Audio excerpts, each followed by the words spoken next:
Hi guys! Welcome to our vlog!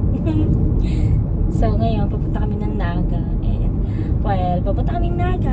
Lang, trip lang. Papunta kaming Naga, magkwentuhan tayo. Yun, kwento mo yung tungkol sa ano?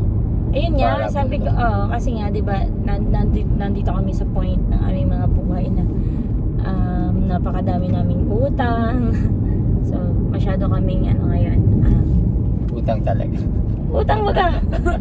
Di ba pwede lang, challenges, mga ganon. Wow. Hardships. Ay, sis, papaganda mo pa. Utang talaga. Papagandahin mo pa eh. Tayo sa reality. Tapos, wala lang din. And, parang, yun nga, tapos, lagi ko nga naririnig yung Parable of the unmerciful servant. Parable of the unmerciful servant. Nakalimutan ko lang yung verse sa Psalms ata yun. Tama ba? Hindi ko alam, basta parang ganun. So, i-search ko nga. Para lang maging accurate tayo sa word ng Panginoon. Tapos parang, lagi ko nga siyang lagi ko siyang naririnig, lagi ko siyang kasi meron kaming may mga nangyari before ko siya marinig. So parang yun yung laging mini-message sa akin ng Lord na about forgiveness kasi yun parable kung ilang beses ka ba dapat magpatawad.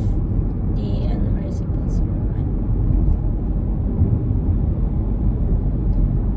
Bago yung parable, muna yun, bago yung parable, tinanong muna ni Peter yung si Lord, si Jesus, kung ilang beses daw siya magpapatawad, kung 7 times ba ang pagpapatawad, ganito ganyan. So sinagot naman siya ni Lord ng 7 times 77, parang ganun. So parang kung ita-times natin siya, okay, sa Matthew 18:21 verse 18, 21 to 35. Chapter 18 verse 21 to 35. Yan. So yun pala yun. Parang unforgiving servant pala. Parable of unforgiving servant. Kasi sa ibang mga translation are merciful servant. Tapos yun nga, parang di sinabi ni Lord 7 times 77. Dapat magpatawad. So kung ita-times natin siya, so nasa 400 something siya. Wow. 490 something, ganun. So, ganun ba talaga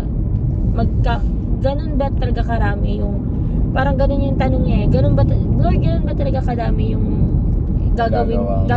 magagawang kasalanan ng isang tao sa'yo, parang ganyan. Sabi niya. So, hindi natin alam, pero ang ibig sabihin lang nun, parang yung ang pagpapatawad is dapat hindi mo siya pinagkakait, parang mo siya, walang katapusang pagpapatawad, parang ganun yung then yun nga, sumunod doon dun sa Matthew chapter 18 verse 21 to 25, yung sa parable of the unforgiving servant. Merong isang master na sinisingil yung isang servant kasi yung servant dati sobrang yaman niya, siya rin yung nagpapautang, parang ganun, pinapautang niya yung iba, ganito ganyan. Siya nalubog din siya sa utang, parang ganun. Kasi meron siyang mga mga interest, ganyan. So mga ganun. Siguro mga ganun, yung nagpapa-interest din siya, ganito ganyan. Pero yun nga, hindi na nga rin siya nababayaran. So siya hindi na rin siya nakakabayad dun sa kanyang master. Ngayon, ang utang niya ay 10,000 talents ata. 10,000 talents. Kung kung i-convert natin siya sa peso is 10 billion. Ganun, 10 billion, parang ganyan. Tapos, sabi niya, please forgive me, ganito, ganyan. Give me time, babayaran kita, parang ganun. Babayaran ko yung mga utang mo, just give me time, parang ganyan, ganyan. So, nagmakaawa siya, parang ganyan, na basta tas nakita naman ng master yung genuineness niya, yung sincerity na parang yung talagang hirap na hirap siya, kasi yung down talaga siya, pigang-piga, parang ganun. So parang nandun na siya sa pinaka lowest point of her life or his or her life that time. Parang nakita yun ng master, tapos naawa yung master. So sabi niya, sige, tumayo ka na dyan, huwag ka nang lumuhod, or tumayo ka na dyan, your debt is paid na, parang ganyan. Hindi na pinabayad. Hindi na pinabayaran, hindi na siya pinabayaran. So super happy siya, super happy. So thank you, ganyan, parang gano'n. So thank you, master, ganyan. Paglabas niya ng kapit, parang siya, siguro dahil master siya, siguro kingdom, parang gano'n, di ba? Paglabas niya ng castle, wow. Prinsipe. Sa pag-alis niya doon. Pag-alis niya doon sa lugar na yan, nung kanausap niya si master, nakita niya yung isa sa may utang sa kanya. Oh. So, yung may utang sa kanya, ang utang noon is 6,000 parang talents din ata, or 6,000 yen, parang gano'n.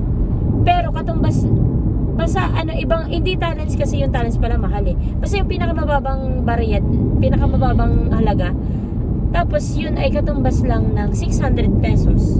Wow. Sinerge mo. Hindi, yun, in example yun ni Pastor Bongkoy yun narinig eh.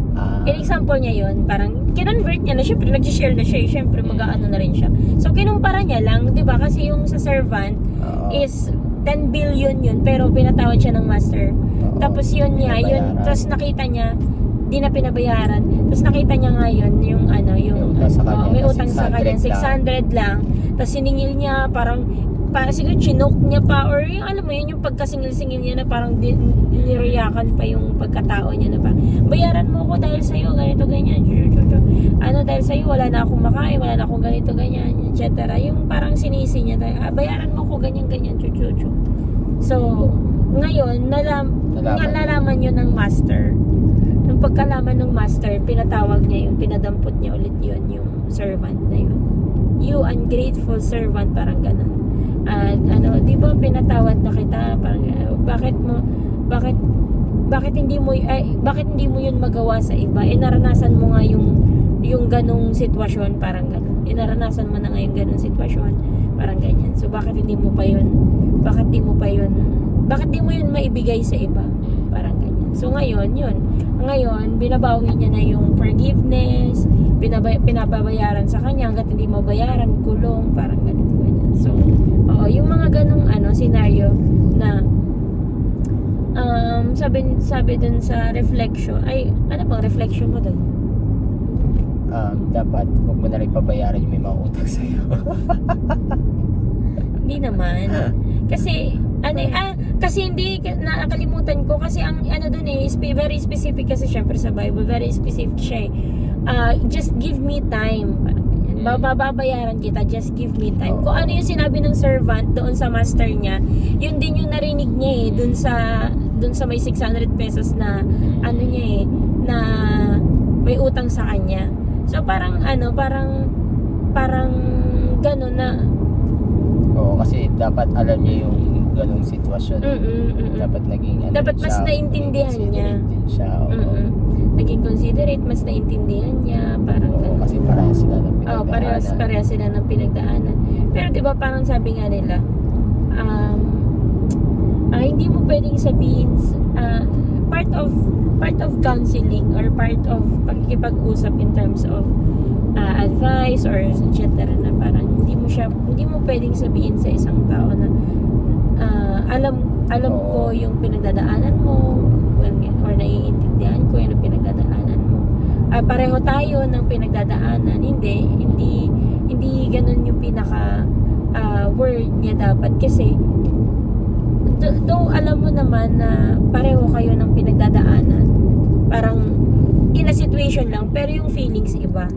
Yung bigat iba, yung need, yung urgency iba, parang ganun. So at saka yung coping ng bawat isa. Ayun din, iba. Yun yung individuality na sinasabi na hindi talaga never hindi talaga right na yun sasabihin mo sa kanila na alam ko yung sinasabi, ay alam ko yung pinagdadaanan mo, ganito ganyan. Pwedeng naiintindihan, kasi yun nga, at some point pareho kayo ng sitwasyon, ganito ganyan.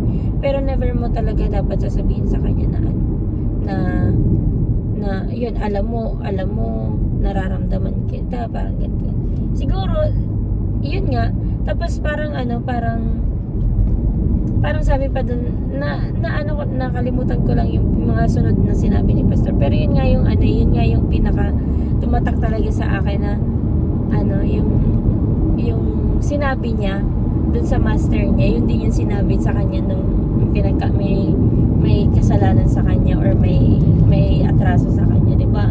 Parang ito rin yung, alam mo yun, yung dapat siguro pag may discernment ka, maaano mo yun, mararamdaman mo agad yun, maaalala mo agad yun, yung mga ganong scenario na ganito rin yung sinabi ko. Hindi lang siya naging ano lang siya. Siyempre, out of anger. Siguro isa din yun, no? Yung out of anger, out of frustration, kahit ano-ano na lang yung masasabi.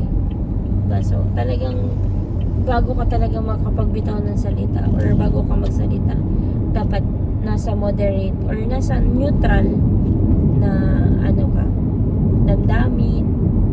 Parang hindi ka galit, hindi ka rin naman masaya, parang ganun. Yung parang nasa tama lang. Cool down, parang cool Nasa down ka. neutral. Nasa neutral lang. Nasa Kasi- right mind. Nasa right mind. O kasi mahirap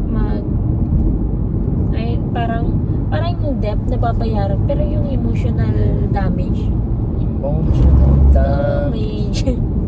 hindi mo siya mababayaran kahit anong gawin mo.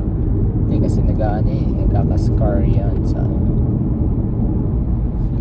Tsaka yung scar nung emotional damage, yung parang kahit, di ba, lagi natin naririnig sa mga preaching or lagi sinishare sa atin ni pastor na yung pagpapatawad, tapos yung kalimutan na yung nakaraan, ganito.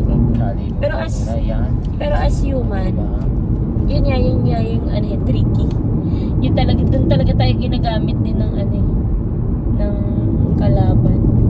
Dun sa nararamdaman mo